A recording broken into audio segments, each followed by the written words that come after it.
കർത്താവിൻ്റെ പരിശുദ്ധമായ നാമം വാഴ്ത്തപ്പെടുമാറാകട്ടെ. യേസുവും ഫ്ലാറ്റുമുള്ള ദൈവജന പഠനത്തിനായി വന്നിരിക്കുന്ന കർത്താവിൻ്റെ വിലപ്പെട്ട ദാസന്മാർ, മാതാപിതാക്കൾ, സഹോദരന്മാർ, നിങ്ങളെല്ലാവരെയും യേശുക്രിസ്തുവിൻ്റെ നാമത്തിൽ ഹൃദയാംഗമായി സ്വാഗതം ചെയ്യുന്നു. അതോടൊപ്പം തന്നെ എല്ലാവർക്കും പുതുവത്സരാശംസകൾ നേർന്നുകൊള്ളുന്നു. തുടർന്ന് യൂട്യൂബ് ദൈവജനം പഠിക്കാൻ ആഗ്രഹിച്ചിരുന്ന എല്ലാ പ്രിയപ്പെട്ടവരെയും യേശുക്രിസ്തുവിന്റെ നാമത്തിൽ ഹൃദയാംഗമായി സ്വാഗതം ചെയ്യുകയും അവർക്കും ഞങ്ങളുടെ പുതുവത്സരാശംസകൾ നേർന്നുകൊള്ളുന്നു. 2025 നമ്മളെ വിട്ട് കടന്നുപോയി. പല വിധത്തിലുള്ള പ്രതിശോധനയിലൂടെയും സന്ധിയിലൂടെയൊക്കെ നമ്മൾ കടന്നുപോയെങ്കിലും ദൈവജനത്തെ ഇങ്ങനെ വായിക്കുന്ന അനവധി അനർത്ഥങ്ങളും സങ്കടങ്ങളും കാണുമാറാക്കെങ്കിലും നീ ഞങ്ങളെ വീണ്ടും ജീവിപ്പിച്ചു എന്ന വചനത്തിൽ കാണുന്നതുപോലെ ദൈവം നമ്മളെ ബലപ്പെടുത്തി ശക്തീകരിച്ച് 2026 പ്രവേശിപ്പാൻ ദൈവം നമ്മെ സഹായിച്ചു. 2026 നടത്തുവാൻ കഴിയുന്ന കർത്താവ് നമ്മുടെ വലങ്കയ്ക്ക് പിടിച്ചിട്ടുണ്ട്. ആ ഒരു ഉത്തമ ബോധ്യത്തോടെ വിശ്വാസത്തോടെ നമ്മുടെ സ്റ്റെപ്പുകൾ വെച്ച് മുൻപോട്ട് പോകാം. ദൈവത്തിൻ്റെ പ്രവൃത്തി നമ്മുടെ രാജ്യത്ത് വെളിപ്പെടട്ടെ. കൂടാതെ നമ്മളെ അയൽ രാജ്യങ്ങളിലേക്ക് നമ്മൾ നോക്കുമ്പോൾ ലോകത്തുള്ള എല്ലാ രാജ്യങ്ങളും ഒന്നല്ല മറ്റു വിധത്തിൽ ആകപ്പാടെ ഇളകി മറിയുന്ന ഒരു അനുഭവത്തിലൂടെയാണ് ലോകരാഷ്ട്രങ്ങൾ മൊത്തം പോയിക്കൊണ്ടിരിക്കുന്നത്. അടിസ്ഥാനങ്ങൾ ഇളകി മറിയുന്നത് പോലെയാണ്. ഇതിൻ്റെയൊക്കെ നടുവിൽ നമുക്ക് പ്രത്യാശിക്കാം, നമ്മൾ കാത്തിരിക്കുന്ന നമ്മുടെ കർത്താവ് വരാൻ സമയമായി. അതിൻ്റെ ലക്ഷണങ്ങൾ ലോകത്തിൽ വിളിച്ചറിയിച്ചുകൊണ്ടിരിക്കുന്നു. അടിസ്ഥാനങ്ങൾ കുലുങ്ങുമാറെ കാര്യങ്ങൾ ഓടിക്കൊണ്ടിരിക്കുകയാണ്. ഇതിനൊക്കെ നടുവിൽ പ്രത്യാശ കൈവിടാതെ ഉറപ്പും ധൈര്യമുള്ളവരായി പിൻപറ്റിയ കർത്താവിനെ മുറുകെ പിടിച്ച് വിശ്വാസത്തിൽ യാത്ര ചെയ്യുവാൻ സ്ഥിരതയുള്ളവരായിരിക്കാൻ ദൈവത്തിൻ്റെ ആത്മാവ് നമ്മെ എല്ലാവരെയും സഹായിക്കുകയും ബലപ്പെടുത്തുകയും ചെയ്യട്ടെ എന്ന് പറഞ്ഞിട്ട് ദൈവജന പഠനത്തിലേക്ക് ഞാൻ പ്രവേശിക്കുകയാണ്. നമ്മൾ യെഹെസ്കേൽ പ്രവചനം 45-ാം അധ്യായമാണ് പഠിച്ചത്. കഴിഞ്ഞ ആഴ്ച നമ്മൾ പഠിച്ചുകൊണ്ടിരിക്കുമ്പോൾ തന്നെ ഇതിനകത്ത് പറയുന്ന സ്ഥല വിഭജനത്തെക്കുറിച്ചും ആലയത്തെക്കുറിച്ചും ഒക്കെ പഠിക്കുമ്പോൾ തന്നെ ഇതിനോട് സമാനമായി വെളിപ്പാട് പുസ്തകത്തിൽ രേഖപ്പെടുത്തിയിരിക്കുന്ന ചില കാര്യങ്ങളുണ്ട്. നമ്മൾ കഴിഞ്ഞ ആഴ്ച അതിനെക്കുറിച്ചാണ് നമ്മൾ പഠിച്ചത്. അതിനെക്കുറിച്ചുള്ളതായ ചില സിമിലാരിറ്റീസ്, ഡിസിമിലാരിറ്റീസ് ഇതാണ് നമ്മൾ കഴിഞ്ഞ ആഴ്ചയിൽ പഠിച്ചു നിർത്തിയത്. നമ്മൾ രാത്രി വീണ്ടും നമുക്ക് കർത്താവിൻ്റെ പാദപീഠത്തിലായിരിക്കുകയാണ്. ഈ 45-ാം അധ്യായം ഇസ്രായേൽ ജനത്തിന് വേണ്ടി ആ സ്ഥലം വീണ്ടും ചീട്ടിട്ട് വിഭജിച്ച് കൊടുക്കുന്ന ഒരു ഭാഗമാണ് കാണുന്നത്. അതിൽ ആരംഭമായിട്ട് ജനത്തിന് ചീട്ടിട്ട് വിഭജിക്കുന്ന മുമ്പായി തന്നെ യഹോവയായ ദൈവം പറയുന്നു, ഇത്ര മുഴം നീളത്തിലും വീതിയിലും എനിക്ക് വിശുദ്ധാംശമായി ഒരു സ്ഥലം വേർതിരിക്കണം. അതിൻ്റെ അകത്ത് വീണ്ടും ആലയത്തിന് വേണ്ടി ഒരു സ്ഥലം വേർതിരിക്കണം. അതിനോട് ചേർന്ന് വീണ്ടും സ്ഥലം പുരോഹിതന്മാർക്ക് വേണ്ടി വേർതിരിക്കണം. അതിനോട് ചേർന്ന് അടുത്ത് ലേവ്യർക്ക് വേണ്ടി വേർതിരിക്കണം. അത് കഴിഞ്ഞിട്ടാണ് ഇസ്രായേൽ ജനത്തിന് വേണ്ടി സ്ഥലം വേർതിരിക്കണം എന്ന് പറയപ്പെടുന്നത്. നമ്മൾ ഈ ഭാഗങ്ങളൊക്കെയാണ് നമ്മൾ പഠിച്ചത്. നമുക്കതുകൊണ്ട്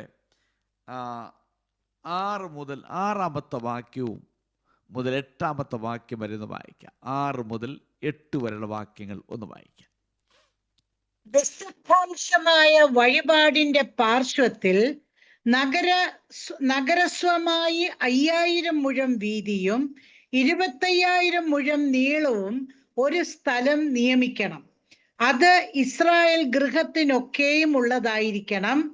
പ്രഭുവിനുള്ളതോ വഴിപാടിടത്തിനും നഗരസ്വത്തിനും ഇപ്പുറത്തും അപ്പുറത്തും വിശുദ്ധ വഴിപാടിടത്തിനും നഗരസ്വത്തിനും മുമ്പിൽ പടിഞ്ഞാറ് വശത്ത് പടിഞ്ഞാറോട്ടും കിഴക്ക് വശത്ത് കിഴക്കോട്ടും ആയിരിക്കണം. അതിൻ്റെ നീളം ദേശത്തിന്റെ പടിഞ്ഞാറേ അതിരു മുതൽ കിഴക്കേ അതിരു വരെയുള്ള അംശങ്ങളിൽ ഒന്നിനോടൊത്തിരിക്കണം. അത് ഇസ്രായേലിൽ അവനുള്ള സ്വത്തായിരിക്കണം. എന്റെ പ്രഭുക്കന്മാർ ഇനി എന്റെ ജനത്തെ പീഡിപ്പിക്കാതെ ദേശത്തെ ഇസ്രായേൽ ഗൃഹത്തിലെ അതത് ഗോത്രത്തിന് കൊടുക്കണം. യഹോവയായ കർത്താവ് ഇപ്രകാരം അരുളി ചെയ്യുന്നു. ഓക്കെ, നമ്മുടെ 6-ാമത്തെ വാക്യത്തിൽ രേഖപ്പെടുത്തിയിരിക്കുന്നത് നഗരത്തിൻ്റെ സ്വത്തായി കുറേ ഇടം ക്രമീകരിക്കണം. അത് യെരുശലേമിന് വേണ്ടി നിശ്ചിതമാകുന്ന ഒരു ഭാഗം ഉണ്ടായിരിക്കണം. അത് അതിൻ്റെ സ്ഥല സൗകര്യങ്ങൾ പറയുന്നുണ്ട്. ഇത്ര അടി നീളം, വീതി എന്നൊക്കെ പറയുന്നുണ്ട്. അത് മുഴുവൻ ഇസ്രായേൽ ഭവനത്തിൻ്റെയും അവകാശമായിരിക്കും. യെരുശലേം നഗരം ഏതെങ്കിലും ഒരു ഗോത്രത്തിൻ്റെയോ ഇല്ലെങ്കിൽ ഏതെങ്കിലും 1-2 ഗോത്രത്തിൻ്റെയോ ഒരു വ്യക്തിയുടെ അല്ല, അത് മുഴുവൻ ഇസ്രായേലിൻ്റെയും അവകാശമായിരിക്കുമെന്നാണ് 6-ാമത്തെ വാക്യത്തിൽ പറയുന്നത്. അത് ഇസ്രായേൽ ഗൃഹത്തിലൊക്കെയും ഉള്ളതായിരിക്കണം എന്ന് പറയുന്നു. ഇനി 7 മുതൽ 8 വരെയുള്ള വാക്യങ്ങൾ പ്രഭുക്കന്മാരെ കുറിച്ച് പറയും. ഇസ്രായേലിനെ ഭരിക്കാൻ പോകുന്ന പ്രഭുക്കന്മാർക്ക് കൊടുക്കുന്ന ഒരാലോചനയാണ്. ഒരു വശത്ത് ഒരു വിഭാഗമുണ്ടായിരിക്കും. അത് അവർക്ക് കൊടുക്കേണ്ട സ്ഥലത്തെക്കുറിച്ച് വ്യക്തമായി പറയുന്നുണ്ട്. എന്നിട്ട് അവരെക്കുറിച്ച് പറയുന്ന കാര്യങ്ങൾ, എൻ്റെ പ്രഭുക്കന്മാർ ഇനി എൻ്റെ ജനത്തെ പീഡിപ്പിക്കാൻ പാടില്ല. യെഹെസ്കേലിലെ ആലയത്തിൻ്റെ ആ കാലഘട്ടത്തിൽ ദൈവത്താൽ നിയോഗിക്കപ്പെട്ട് ആക്കിയിരിക്കുന്ന നേതാക്കന്മാർ, ലീഡേഴ്സ്, നീതിയുടെയും ന്യായത്തിൻ്റെയും ആ നിലയിൽ ഭരിക്കുന്ന ഒരു കാലഘട്ടമായിരിക്കണമെന്ന് ദൈവം വളരെ വ്യക്തമായി പറയുകയാണ്. നീതിയുടെ ന്യായത്തിൻ്റെയും നന്നായി ഭരിക്കുന്ന ഒരു കാലഘട്ടമായിരിക്കണം. ഇസ്രായേൽ ജനത്തെ ഉപദ്രവിക്കുവാനോ അവരെ സ്വത്ത് പിടിച്ചു പറിച്ചെടുക്കാനോ ഒന്നും പാടില്ല. അവർക്ക് വേണ്ടി നിയമിക്കപ്പെട്ടിരിക്കുന്ന കാര്യങ്ങൾ അവർക്ക് തന്നെ കൊടുക്കണം. എന്നിട്ട് അവിടെ 9-ാമത്തെ വാക്യത്തിൽ പറഞ്ഞ ഇസ്രായേൽ പ്രഭുക്കന്മാരെ മതിയാക്കുവീൻ, സാഹസവും കവർച്ചയും അകറ്റി നീതിയും ന്യായം നടത്തുവീൻ എന്ന് അവർക്കൊരു വാണിംഗ് കൊടുക്കുകയാണ്. കാരണം മുൻകാലങ്ങളിൽ പ്രവാസത്തിലേക്ക് പോകുന്നതിന് മുൻപുള്ള രാജാക്കന്മാർ സാഹസത്തിലൂടെയും മ്ലേച്ഛത പ്രവർത്തിച്ചും ദൈവത്തിന് ഹിതമല്ലാത്ത കാര്യങ്ങൾ പ്രവർത്തിച്ച് മുൻപോട്ട് പോയി ജനം ആ നിലയിലേക്ക് നയിക്കപ്പെട്ടു. അതുകൊണ്ട് ഇവിടെ പറയുകയാണ്, നിങ്ങൾ സാഹസമൊക്കെ കാണിച്ചത് മതിയാക്കുവീൻ, ഇനി നിങ്ങൾ അതൊന്നും കാണിക്കണ്ട. കവർച്ചയും അകറ്റി നീതിയും ന്യായവും നടത്തുവീൻ. 2, എൻ്റെ ജനത്തോട് പിടിച്ചു പറിക്ക് നിർത്തുവീൻ എന്ന് വളരെ വ്യക്തമായി പറയുകയാണ്. ഇത്രയും ഭാഗം ഭരിക്കാൻ പോകുന്ന പ്രഭുക്കന്മാരോടുള്ള ദൈവത്തിൻ്റെ ആലോചനയാണ്. നിങ്ങൾ നീതിയോടും ന്യായത്തോടും പരമാർത്ഥതയോടും കൂടെ നിങ്ങൾ അവരെ ഭരിക്കണം. അവരുടേതായിരിക്കും സ്വത്തുകൾ പിടിച്ചു പറിക്കാൻ പാടില്ല. അവർക്ക് നിർദ്ദേശിക്കപ്പെട്ടിരിക്കുന്ന സാധനങ്ങൾ, സ്ഥലങ്ങൾ അവർക്കായി തന്നെ കൊടുക്കണമെന്ന് വളരെ വ്യക്തമായി പറയുകയാണ്. നമുക്കിനിയും 9 മുതൽ 12 വരെ വാക്യങ്ങളിലേക്ക് നമുക്ക് പോകാം. 9 മുതൽ 12 വരെ വാക്യങ്ങൾ. യഹോവ ഇപ്രകാരം അരുളി ചെയ്യുന്നു, ഇസ്രായേൽ പ്രഭുക്കന്മാരെ മതിയാക്കുവീൻ, സാഹസവും കവർച്ചയും അകറ്റി നീതിയും ന്യായവും നടത്തുവീൻ, എന്റെ ജനത്തോട് പിടിച്ചു പറിക്കുന്നത് നിർത്തുവീൻ എന്ന് യഹോവയായ കർത്താവിന്റെ അരുളപ്പാട്. ഒത്ത തുലാസും ഒത്ത ഏഫായും ഒത്ത ബത്തും നിങ്ങൾക്കുണ്ടായിരിക്കണം. ഏഫായും ബത്തും ഒരു പ്രമാണമായിരിക്കണം. ബത്ത് ഹോമറിന്റെ 10-1 ഏഫ ഹോമേറിന്റെ 10-1 ആയിരിക്കണം. അതിന്റെ പ്രമാണം ഹോമേറിനൊത്തതായിരിക്കണം. ഷേക്കേൽ ഒന്നിന് 20 ഗേര ആയിരിക്കണം. 5 ഷേക്കേൽ 5 10 ഷേക്കേൽ 10 50 ഷേക്കേൽ 1 മനെ എന്നിങ്ങനെ ആയിരിക്കണം. ഓക്കെ, ഇവിടെ പ്രഭുക്കന്മാർക്കുള്ള ഒരു ദൈവിക ആലോചനയാണിത്. മുമ്പ് പറഞ്ഞത് പ്രഭുക്കന്മാർ ജനത്തോടുള്ള ബന്ധത്തിൽ എങ്ങനെ ആയിരിക്കണമെന്ന് പറഞ്ഞിട്ട് ഇവിടെ കുറേ കൂടെ വസ്തുനിഷ്ഠമായിട്ട് യഹോവയായ ദൈവം അരുളി ചെയ്യുകയാണ്. നീതിക്കും ന്യായത്തിനു വേണ്ടി പ്രഭുക്കന്മാരെ ആഹ്വാനം ചെയ്യുകയാണ് ഈ ഭാഗത്തൂടെ. അതുകൊണ്ട് പറഞ്ഞ ഇസ്രായേലിലെ പ്രഭുക്കന്മാരെ മതിയാക്കൂ. മുൻ ഭാഗങ്ങളിൽ ദൈവം യെഹെസ്കേലിന്റെ ആലയവുമായി ബന്ധപ്പെട്ട് വരാനിരിക്കുന്ന ഒരു നീതിയുഗത്തെക്കുറിച്ച് പറഞ്ഞു. അത് പ്രഭുക്കന്മാർ ദൈവജനത്തെ ഇനിയും പീഡിപ്പിക്കാത്ത ഒരു തുല്യമായ ഇക്വാലിറ്റിയുള്ള സമത്വ സുന്ദരമാകുന്ന ഒരു ഭരണം നിങ്ങൾ ചെയ്തെടുക്കണം. ഇസ്രായേൽ മുൻകാലങ്ങൾ അങ്ങനെയല്ലായിരുന്നു. അവിടെ അസമത്വം നിലനിന്നിരുന്നു, സമത്വമില്ലായിരുന്നു. അവർ ജനത്തെ കബളിപ്പിച്ചിരുന്നു, ജനത്തെ പിടിച്ചു പറിച്ചിരുന്നു, ജനത്തെ തെറ്റായ മാർഗത്തിലൂടെ നയിച്ചിരുന്നു. അതുകൊണ്ട് ഈ യെഹെസ്കേലിലൂടെ പണിയപ്പെടുന്ന അതിനെക്കുറിച്ച് പറയുമ്പോൾ വ്യക്തമായി പറയുന്നു, ആ വരാനിരിക്കുന്ന നീതിയുഗമായിരിക്കുന്ന എല്ലാവർക്കും സമത്വമുള്ളതായ ഒരു ഭരണത്തെക്കുറിച്ച് ഇവിടെ വ്യക്തമായി പറയുന്നുണ്ട്. അപ്പോൾ ഭാവിയിലെ നീതിയെക്കുറിച്ച് ഒരു ദർശനം യെഹെസ്കേലിന് കൊടുത്തിട്ട് ആ കാലഘട്ടത്തിലെ പ്രഭുക്കന്മാർ അക്രമവും കൊള്ളയും ഇല്ലാത്ത നീതിയും ന്യായവും നടപ്പിലാക്കണമെന്ന് ദൈവജനത്തെ കുറിച്ച് ഒന്നുകൂടി ഇവിടെ പറഞ്ഞു ഉറപ്പിക്കുകയാണ്. നമ്മൾ ഈ ഭാഗം പഠിക്കുമ്പോൾ ഈ പറയപ്പെട്ട നേതാക്കന്മാർ, പ്രഭുക്കന്മാർ നീതിയോടെ ന്യായം വിധിക്കാത്തൊരു കാലഘട്ടമാണ്. എന്നാൽ നമ്മൾ ദൈവജനം പഠിക്കുമ്പോൾ നീതിയോട് ഭരിക്കുന്ന ഒരു രാജാവ് വരും. മശികയുടെ കാലഘട്ടത്തിൽ നീതിയോട് ഭരിക്കുന്ന ഒരു ഭരണം ലോകത്തിൽ നടത്തും. ഇന്ന് ലോകത്തിൽ ഒരു നീതിയും ഒരിടത്തുമില്ല, ന്യായമില്ല, അന്യായങ്ങൾ മാത്രം. ഇന്ന് എസ്പെഷ്യലി ഈ ആർട്ടിഫിഷ്യൽ ഇൻ്റലിജൻസിൻ്റെ ഡെവലപ്മെൻറ്റ്സോടുകൂടി ആർക്കും എങ്ങനെയും പ്രവർത്തിക്കാം, എങ്ങനെ വേണമെങ്കിലും ഉപദ്രവിക്കാം. ആ ഒരു നിലയിലേക്ക് നീങ്ങിയിരിക്കുന്ന ഈ കാലഘട്ടത്തിലും ദൈവജനം ഓർക്കണം, ഈ ഭൂമിയിൽ നീതിയില്ല, ന്യായമില്ല. എന്നാൽ നീതിയോട് ഭരിക്കുന്ന ഒരു രാജാവ് വരും, നമ്മുടെ മശിക തമ്പുരാൻ മാത്രം.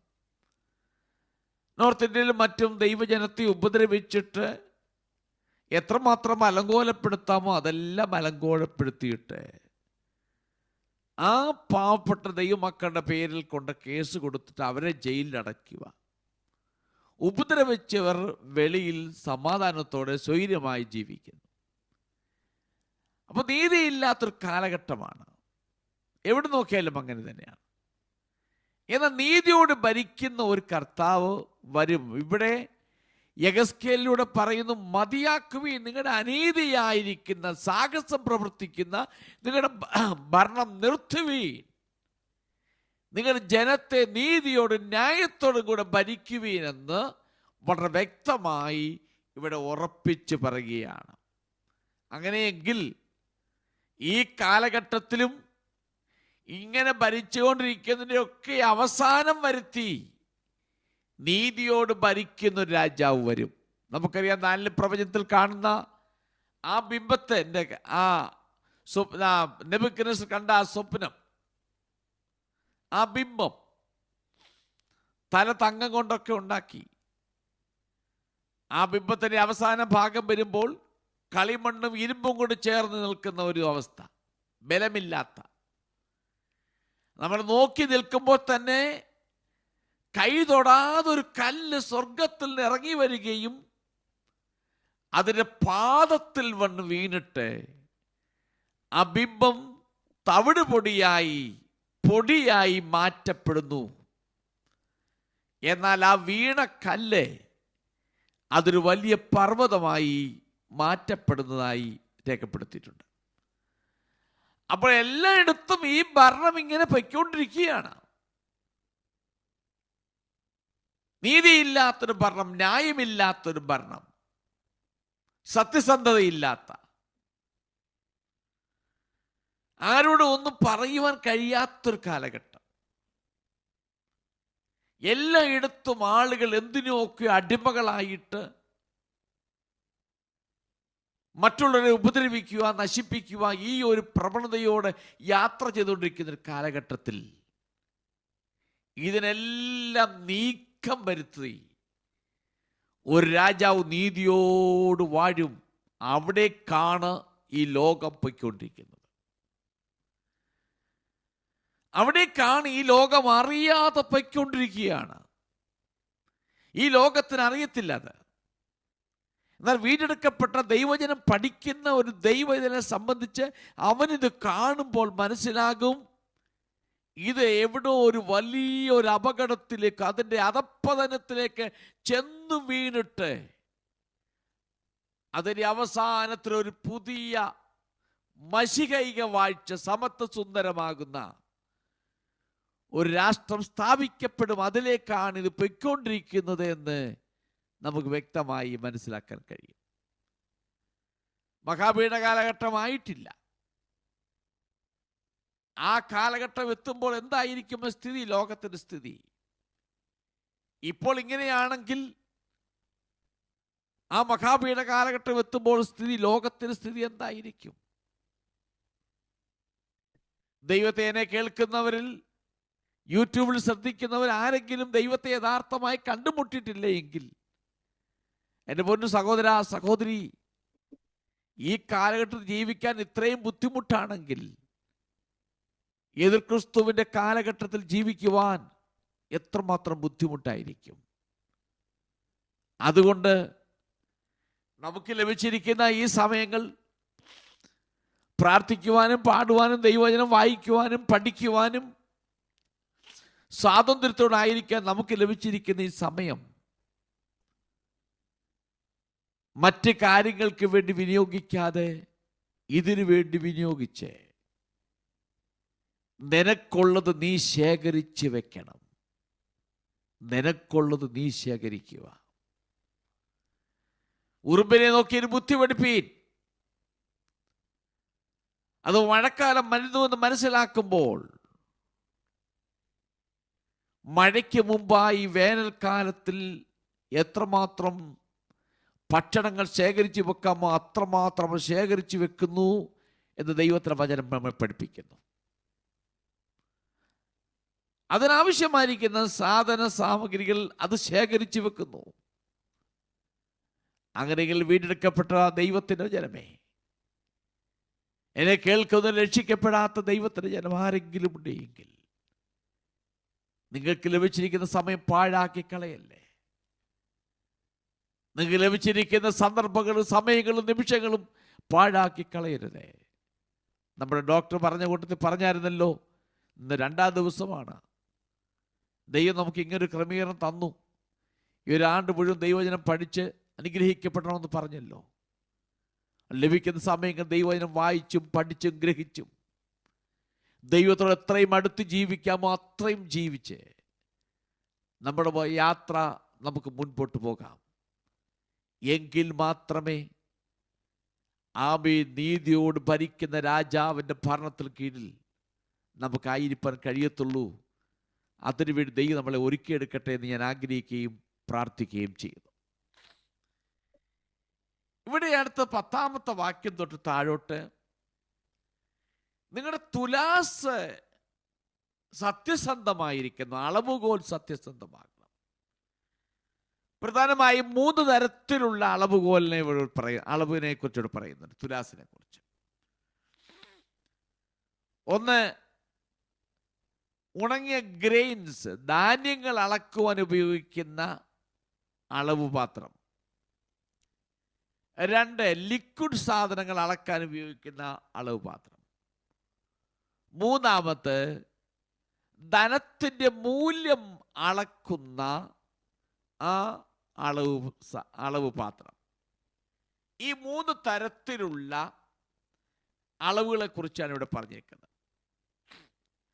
ഇതിൽ സ്റ്റാൻഡേർഡായി കാണേണ്ടത് ഹോമർ എന്ന് പറയുന്ന അളവാണ്. അതിനെ ബേസ് ചെയ്താണ് ബാക്കി സകല അളവുകളും പൊയ്ക്കൊണ്ടിരിക്കുന്നത്. ഒന്നാമത്തെ ഹോമർ എന്ന് പറയുന്നു, അതാണ് സ്റ്റാൻഡേർഡ് ആയിരിക്കുന്ന അളവ്. അതിനെ ബേസ് ചെയ്യണം താഴോട്ട്. നമ്മളിവിടെ വായിച്ച ഏഫ. ഏഫ എന്ന് പറയുന്നത് ഉണങ്ങിയ സാധനങ്ങൾ അഥവാ ബാർലി, ഗോതമ്പ്, അരി, ഇങ്ങനെയുള്ള ഗ്രെയിൻസ് അത് അളക്കുവാൻ വേണ്ടി ഉപയോഗിക്കുന്ന അളവ് പാത്രത്തിൽ പ്രധാനപ്പെട്ട ഒന്നാണ് ഏഫ എന്ന് പറയുന്നത്. നമ്മുടെയൊക്കെ നാട്ടിൽ നമുക്കൊക്കെ നല്ല ഓർമ്മ കാണും. പണ്ട് കാലങ്ങളിൽ ഈ അരി അളക്കുന്നതും അത് തൂക്കമല്ലായിരുന്നു, നമ്മൾ അളന്നാണ് വാങ്ങിക്കുന്നത്. മാർക്കറ്റുകളിൽ ചെന്നാൽ അരി അളന്നാണ് വാങ്ങിക്കുന്നത്. ഇപ്പോഴാണ് തൂക്കം അതിലേക്ക് നീങ്ങുന്നത്, വെയിങ് മെഷീനൊക്കെ വന്നതിന് ശേഷം. അതിനുമ്പേ ഒരു പറ നെല്ലളക്കുന്ന പറ എന്ന് പറയുന്ന സാധനത്തിനകത്തായിരുന്നു ഒരു പറ നെല്ല്, എടങ്ങഴി അരി, നാഴി അരി, അതെല്ലാം പറയുടെ ഒരു പറയെ വിഭജിച്ച് പറയുന്നതാണ് എടങ്ങഴിയും നാഴിയും ഒക്കെ. അതിന് പ്രത്യേകമായി ഉണ്ടാക്കിയെടുത്ത പാത്രങ്ങളുണ്ടായിരുന്നു. അതുപോലെയുള്ളൊരു സാധനത്തെക്കുറിച്ചോട് പറയുന്നത്. തൂക്കമല്ല ഇവിടെ, അളക്കുന്ന ഒരു സാധനം എഫ. രണ്ടാമത്തത് ബാത്ത്. അതിനെക്കുറിച്ച് പറയുമ്പോൾ ബെത്ത് എന്ന് പറയുമ്പോൾ ഈ ദ്രാവക സാധനം, ഓയിലും മറ്റും അളക്കാൻ ഉപയോഗിക്കുന്ന സാധനം. അത് നമുക്കറിയാം, നമ്മുടെ നാട്ടിലൊക്കെ ഈ 1 ലിറ്റർ എണ്ണ, 1/2 ലിറ്റർ എണ്ണ എന്നിങ്ങനെ കണക്കുകളായിരുന്നു. 2 ഔൺസ്, 3 ഔൺസ്, ഇങ്ങനെയുള്ള ഔൺസ് കണക്കുമൊക്കെ ആയിരുന്നു. ഇപ്പോഴാണ് 1/2 കിലോ എണ്ണ, 1 കിലോ എണ്ണ എന്ന് പറയുന്ന ആ കാലഘട്ടത്തിലേക്ക് മാറി. അപ്പം അന്നത്തെ കാലഘട്ടത്തിൽ അളക്കുന്നൊരു പാത്രം ഉണ്ടായിരുന്നു. ഷേക്കൽ എന്ന് പറയുന്നതും ഈ പണത്തിൻ്റെ മൂല്യം അളക്കുന്ന, 1 രൂപയുടെ മൂല്യം എന്നൊക്കെ അളക്കുന്ന ഒരു സാധനമാണ് ഷേക്കൽ എന്ന് പറയുന്നത്. വേദപുസ്തകത്തിൽ ഷേക്കൽ 1-ന് ഇത്ര, ഷേക്കൽ 2-ന് ഇത്ര എന്ന് വളരെ വ്യക്തമായി വേദപുസ്തകത്തിൽ പല ഭാഗത്തും രേഖപ്പെടുത്തിയിട്ടുണ്ട്. അപ്പൊ ഏഫ എന്നത് ഏകദേശം ഒരു 8 അല്ലെങ്കിൽ 9 ഗാലിയൻസ്, അഥവാ ഇന്നത്തെ ഭാഷ പറഞ്ഞ ഒരു ബുഷൽ എന്നൊക്കെ പറയും. തുല്യമായ ഉണങ്ങിയ വസ്തുക്കൾ അളക്കുന്നതിന് തുല്യമാണ്. അപ്പോൾ ഇതിനെ 10-1 ഇങ്ങ് തിരിച്ചിരിക്കുകയാണ്. അതിലൊരു ഹിൻ എന്ന് പറയുന്നത് ഒരു ബെത്തിൻ്റെ 6-1. ഇതിനെക്കുറിച്ചാണ് ഈ ഭാഗത്ത് മൊത്തം പറയുന്നത്. 12-ാമത്തെ വാക്യം വരെയും അതിനെക്കുറിച്ചാണ് പറയുന്നത്. നമുക്കതുകൊണ്ട് നേരെ 13 മുതൽ 17 വാക്യങ്ങളിലേക്ക് നമുക്ക് പോകാം. 13 മുതൽ 17 വാക്യങ്ങൾ.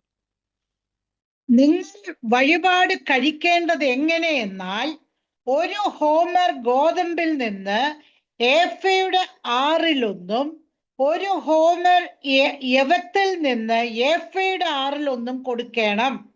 എണ്ണയ്ക്കുള്ള പ്രമാണം 10 ബത്ത് കൊള്ളുന്ന ഹോമേരായ ഒരു കോലിൽ നിന്ന് ബത്തിന്റെ 10 കൊടുക്കണം. 10 ബത്ത് ഒരു ഹോമർ. പ്രായശ്ചിത്തം വരുത്തേണ്ടതിന് ഭോജനയാഗമായും ഹോമയാഗമായും സമാധാനയാഗങ്ങളായും ഇസ്രായേലിന്റെ പുഷ്ടിയുള്ള മേച്ചൽപ്പുറങ്ങളിലെ 200 ആടുള്ള ഒരു കൂട്ടത്തിൽ നിന്നും ഒരു കുഞ്ഞാടിനെയും കൊടുക്കണമെന്ന് യഹോവയായ കർത്താവിന്റെ അരുളപ്പാട്. ഓക്കെ, ഈ ഭാഗത്ത് അപ്പൊ ഇതുവരെ 9 മുതൽ 12 വാക്യങ്ങൾ നീതിയോട് ഭരിക്കുന്നതിനെ കുറിച്ചും അളവുകൾ തുല്യമായിരിക്കണം, അതിനകത്ത് കള്ളത്തരങ്ങൾ കാണിക്കാൻ പാടില്ല എന്ന് പറയുന്ന ഭാഗമാണ്. ഇനിയും തൊട്ട് ഈ 13 മുതൽ വാക്യങ്ങൾ ആലയത്തിനകത്ത് കൊണ്ടുവരേണ്ട സാധനങ്ങളുടെ അളവിനെ കുറിച്ചാണ് ഈ 13 മുതൽ 17 വാക്യങ്ങളിൽ വ്യക്തമായി രേഖപ്പെടുത്തിയിരിക്കുന്നത്. നിങ്ങൾ അർപ്പിക്കേണ്ട വഴിപാടുകൾ എന്തെല്ലാമാണ്? എഹെസ്കേലിന്റെ ആലയത്തിൽ, എഹെസ്കേലിന്റെ ആലയം എന്ന് പറയുമ്പോൾ എഹെസ്കേൽ ദർശനത്തിൽ കണ്ട ആലയം, വഴിപാടായി നിങ്ങൾ ഉപയോഗിക്കേണ്ട വസ്തുക്കൾ എന്ന് പറയുമ്പോൾ അതിൻ്റെ പട്ടിക യഹോവയായ ദൈവം വളരെ വ്യക്തമായ ലിസ്റ്റ് പറഞ്ഞിട്ടുണ്ട്. അവയിൽ ഗ്രെയിൻ ഓഫറിംഗ് ആയിട്ട് ഭോജനയാഗത്തിനായി നിങ്ങൾ കൊടുക്കേണ്ട വസ്തു ഗോതമ്പ്, ബാർലി എന്നിവയാണ്. അതോടൊപ്പം തന്നെ ഓയില്, എണ്ണയും നിങ്ങൾ കൊടുക്കണം. മറ്റൊന്ന്, മൃഗത്തിൽ നിന്നും കുഞ്ഞാടിനെ കൊടുക്കണം. 200 ആടുണ്ട് എങ്കിൽ അതിൽ നിന്ന് ഒരാടിനെ നിങ്ങൾ ആലയത്തിൽ കൊടുക്കണം. അപ്പം ദേശത്തിലെ സകല ജനങ്ങളും കുറിച്ചുള്ള ഭാഗമാണ് ഇവിടെ പറയുന്നത്. അപ്പൊ ഈ നിലയിൽ നിങ്ങൾ ആലയത്തിൽ കൊണ്ടുവന്ന് കൊടുക്കണം. ആ 13-ാമത്തെ വാക്യത്തിന്റെ ആ ഭാഗത്ത് വായിക്കുമ്പോൾ 10 ശേക്കൽ എന്ന് പറയാം, 10 അത്രേ. നിങ്ങൾ വഴിപാട് കഴിക്കേണ്ടത് എങ്ങനെയെന്നാൽ എന്ന് പറഞ്ഞ് ആരംഭിക്കുമ്പോൾ ഒരു ഹോമർ ഗോതമ്പിന്റെ നിന്ന് ഏഫയുടെ 6 ഹോമർ യവത്തിൽ നിന്ന് ഏഫയുടെ 6 കൊടുക്കണം. അപ്പോൾ ഗോതമ്പ് കൊടുക്കാം, യവം കൊടുക്കാം. ഇനി അടുത്ത എണ്ണയ്ക്ക് ബെത്തെന്ന് ഞാൻ പറഞ്ഞല്ലോ, 10 ബെത്ത് കൊള്ളുന്ന ഹോമറായ കോരിൽ നിന്ന് ബെത്തിന്റെ 10 കൊടുക്കണം. 10 ബെത്ത ഒരു ഹോമർ. ഇനി അടുത്തത്, ഇത് നിങ്ങൾ ഭോജനയാഗത്തിന് വേണ്ടി പാനീയയാഗത്തിന് വേണ്ടി കൊടുക്കേണ്ട വസ്തുക്കളും അതിൻ്റെ അളവുമാണ്. ഇനി 15-ാമത്തെ വാക്യത്തിൽ വരുമ്പോൾ ഭോജനയാഗമായും ഹോമയാഗമായും സമാധാനയാഗമായും ഇസ്രായേലിന്റെ പുഷ്ടിയുള്ള മേച്ചിൽപ്പുറങ്ങളിലെ 200 ആടുള്ള ഒരു കൂട്ടത്തിൽ നിന്ന് ഒരു കുഞ്ഞാടിനെ കൊടുക്കണം എന്ന് യഹോവയായ കർത്താവിന്റെ അരുളപ്പാട്. അപ്പൊ ഇത് എന്ന് പറഞ്ഞാൽ അവിടെ വായിക്കുന്ന മേച്ചിൽപ്പുറത്തുള്ള പുഷ്ടിയുള്ള മേച്ചിൽപ്പുറങ്ങളിലുള്ള 200 ആടുകൾ ഒന്നിനെ കൊണ്ടുവന്ന് ഹോമയാഗത്തിനും യാഗങ്ങൾക്ക് വേണ്ടി കൊടുക്കണമെന്ന് വ്യക്തമായി പറയുന്നു. അപ്പൊ ദൈവത്തിൻ്റെ ആലയത്തിൻ്റെ അകത്ത് എന്ത് കൊടുക്കണം, എങ്ങനെ കൊടുക്കണം, അതിൻ്റെ അളവ് സഹിതം വളരെ വ്യക്തമായി യെഹെസ്കേൽ കണ്ട ആലയത്തോടുള്ള ബന്ധത്തിൽ പറയുന്നുണ്ട്. നമുക്കതിൻ്റെ ആ 16-17 വാക്യം ഒന്ന് വായിച്ചു. ദേശത്തെ സകല ജനവും ഇസ്രായേൽ പ്രഭുവിന് വേണ്ടിയുള്ള ഈ വഴിപാടിനായി കൊടുക്കണം. ഉത്സവങ്ങളിലും അമാവാസികളിലും ശബ്ബത്തുകളിലും ഇസ്രായേൽ ഗൃഹത്തിന്റെ ഉത്സവ സമയങ്ങളിലൊക്കെയും ഹോമയാഗങ്ങളും ഭോജനയാഗങ്ങളും പാനീയ യാഗങ്ങളും കഴിപ്പാൻ പ്രഭു ബാധ്യസ്ഥനാകുന്നു. ഇസ്രായേൽ ഗൃഹത്തിന് പ്രായശ്ചിത്തം വരുത്തേണ്ടതിന് അവൻ പാപയാഗവും ഭോജനയാഗവും ഹോമയാഗവും സമാധാനയാഗവും അർപ്പിക്കണം. ഓക്കെ, ഇവിടെ പ്രഭുവിൻ്റെ ഒരു ജോലിയുണ്ട്. ഇവിടെ പ്രഭു എന്ന് പറയുമ്പോൾ പുരോഹിതന്മാരുടെ ബന്ധത്തിലാണ് പറയുന്നത്. മറ്റൊന്ന്, കൊടുക്കേണ്ട ജനമാണ്. അവിടെ വളരെ വ്യക്തമായി പറയുന്നു, ദേശത്തെ സകല ജനവും ഇസ്രായേലിന്റെ പ്രഭുവിന് വേണ്ടിയുള്ള ഈ വഴിപാടിനായി കൊടുക്കണം. അതിനകത്ത് ആരെയും മാറ്റി നിർത്തിയിട്ടില്ല. ദേശത്തെ സകല ജനങ്ങളും വഴിപാടായി പ്രഭുവിന് വേണ്ടി കയ്യിൽ കൊടുക്കണം. അതെന്തൊക്കെയാണെന്ന് നമ്മൾ കണ്ടു കഴിഞ്ഞു. ഇനിയും അത് ഉത്സവങ്ങളിലും അമാവാസികളിലും ശബത്തുകളിലും ഇസ്രായേൽ ഗ്രഹത്തിൻ്റെ ഉത്സവ സമയങ്ങളൊക്കെയും ഈ പറയപ്പെട്ട ഭോജനം കഴിപ്പാൻ പ്രഭു ബാധ്യസ്ഥനാകുന്നു. ഇനി രണ്ടാമത്, ഇത് കഴിക്കാൻ വേണ്ടി ഇസ്രായേൽ ഗ്രഹത്തിന് പ്രായശ്ചിത്തം വരുത്തേണ്ടതിന് അവൻ പാപയാകവും ഭോജനയാകവും ഹോമയാകവും സമാധാനയാഗങ്ങളും അർപ്പിക്കണം. ഇവിടെ യാഗം അർപ്പിക്കണം. എന്തെടുത്ത് യാഗം അർപ്പിക്കണം? ദേശത്തിലെ ജനങ്ങൾ കൊണ്ട കൊടുക്കുന്ന യാഗവസ്തുവിൽ നിന്നും എടുത്തിട്ട് വേണം പ്രഭു ജനത്തിന് വേണ്ടി യാഗം നടത്തേണ്ടത്. ഇനിയും നമ്മളിവിടെ ദേശത്തിലെ സകല ജനവും ഇസ്രായേലിന്റെ പ്രഭുവിന് വഴിപാട് അർപ്പിക്കണമെന്ന് പറയുന്നുണ്ട്. ഒരല്പം അതിനകത്ത് രണ്ട് കാര്യങ്ങളുണ്ട്. ഒന്ന്, അവിടെ പ്രഭു എന്ന് ഉദ്ദേശിക്കുന്നത് പുരോഹിതന്മാരെ കുറിച്ചാണ്. എന്നാൽ നമ്മൾ ദീർഘദൂഷണമായി നോക്കുമ്പോൾ വേദപുസ്തകത്തിൽ പ്രഭുവിനെ കുറിച്ച് ഒരാളുടെ പേരെടുത്തു പറയുന്നുണ്ട്. നമ്മുടെ യശയാപ്രവചനത്തിൽ വായിക്കുന്നത് അവൻ സമാധാനത്തിന്റെ പ്രഭു. നമുക്ക് ഒന്ന് രണ്ട് വേദഭാഗത്ത് വായിക്കാം. യെഹെസ്കേൽ പുസ്തകം 34 അധ്യായത്തിന്റെ 23 മുതൽ 25 വാക്യങ്ങൾ വായിച്ചു. യെഹെസ്കേൽ ചാപ്റ്റർ 34 verses 23 to 25. ഞാൻ അവയെ മേയ്ക്കേണ്ടതിന് ഞാൻ ഒരേ ഇടയനെ അവയ്ക്കായി നിയമിക്കും, എന്റെ ദാസനായ ദാവീദിനെ തന്നെ. അവൻ അവയെ മേയിച്ച് അവയ്ക്കിടയനായിരിക്കും. അങ്ങനെ യഹോവയായി ഞാൻ അവർക്ക് ദൈവവും എന്റെ ദാസനായ ദാവീദ് അവരുടെ മധ്യേ പ്രഭുവുമായിരിക്കും. എന്റെ ദാസനായ ദാവീദ് അവരുടെ മധ്യത്തിൽ ഒരു പ്രഭുവായിരിക്കുമെന്ന് പറയുന്നുണ്ട്.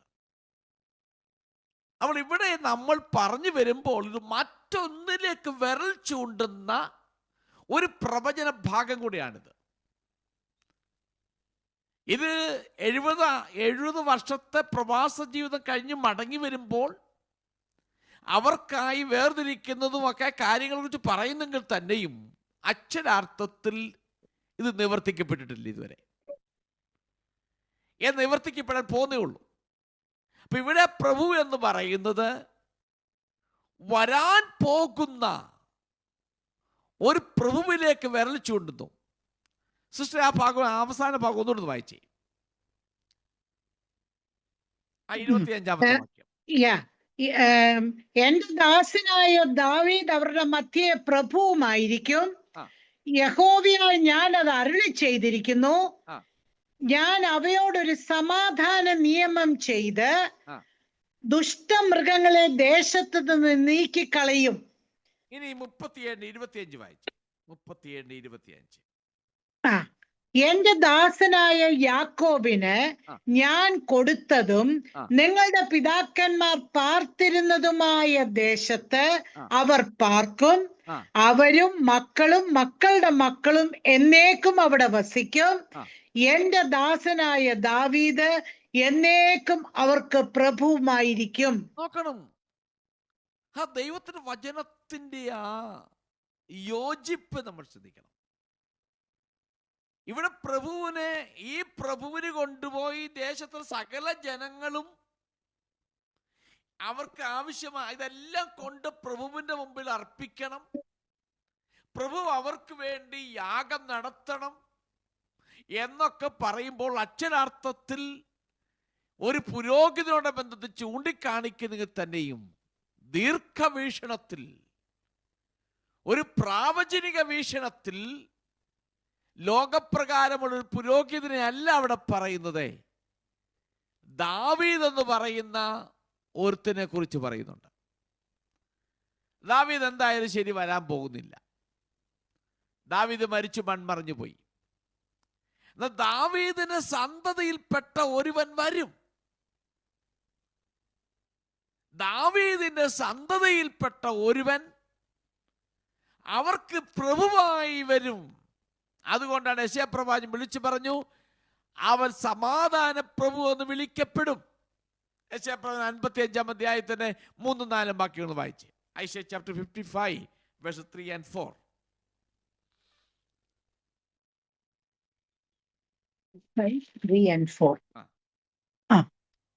നിങ്ങൾ ചെവി ചായ്ച്ച് എന്റെ അടുക്കൽ വരുവീൻ, നിങ്ങൾക്ക് ജീവൻ ഉണ്ടാകേണ്ടതിന് കേട്ടുകൊള്ളുവീൻ.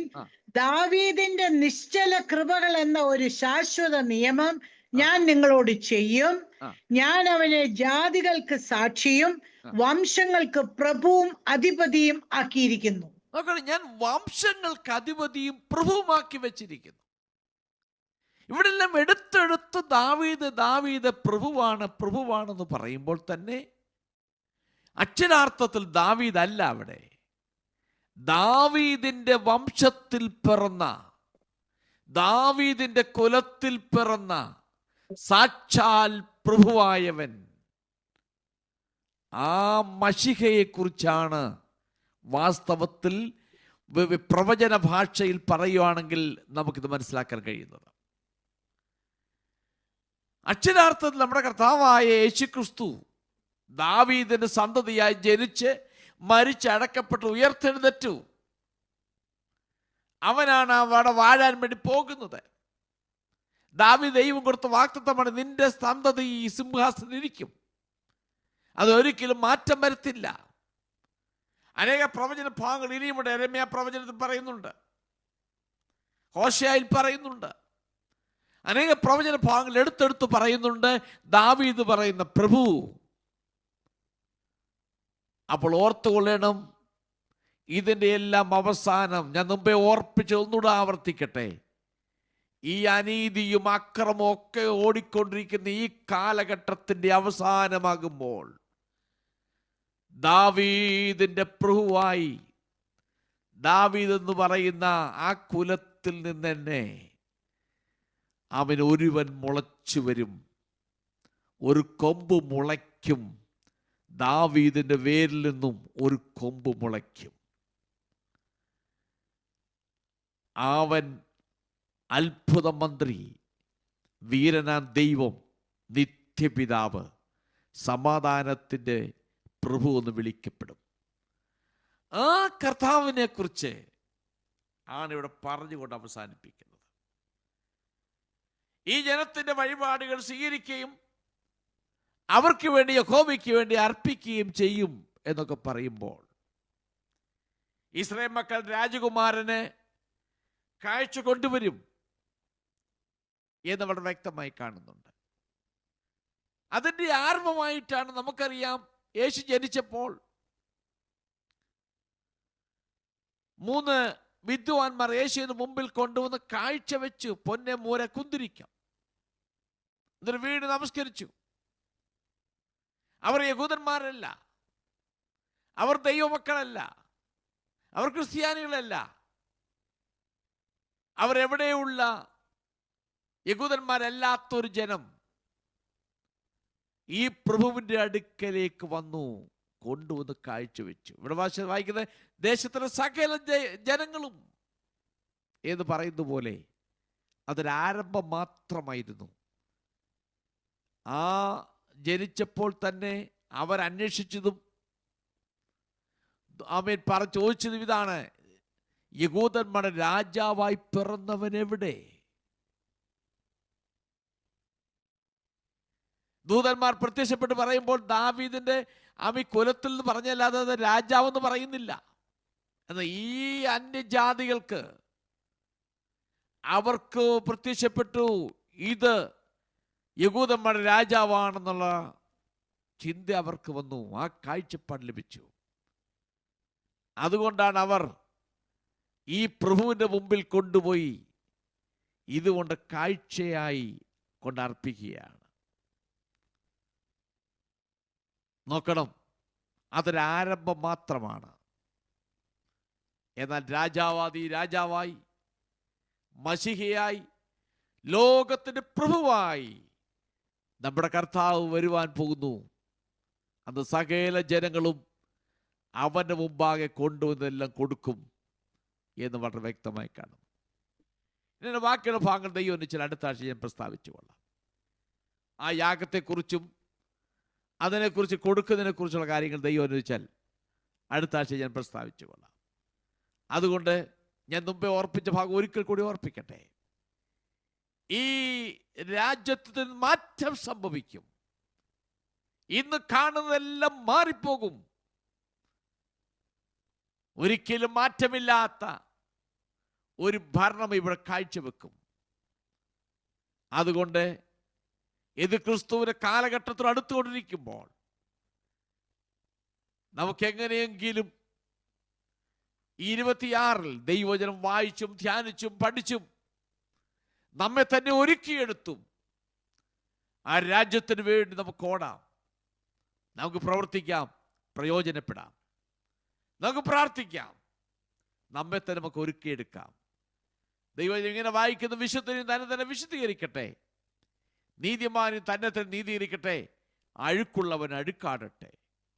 അതുകൊണ്ട് മറ്റുള്ളവരിലേക്ക് നോക്കാതെ നമുക്ക് നമ്മളിലേക്ക് നോക്കി നമ്മെ തന്നെ ഒരുക്കി കർത്താവിൻ്റെ രാജ്യത്തിന് വേണ്ടി ഒരുങ്ങാം. ഈ വചനങ്ങൾ ദൈവം നമ്മെ എല്ലാവരെയും അനുഗ്രഹിക്കുമാറാകട്ടെ.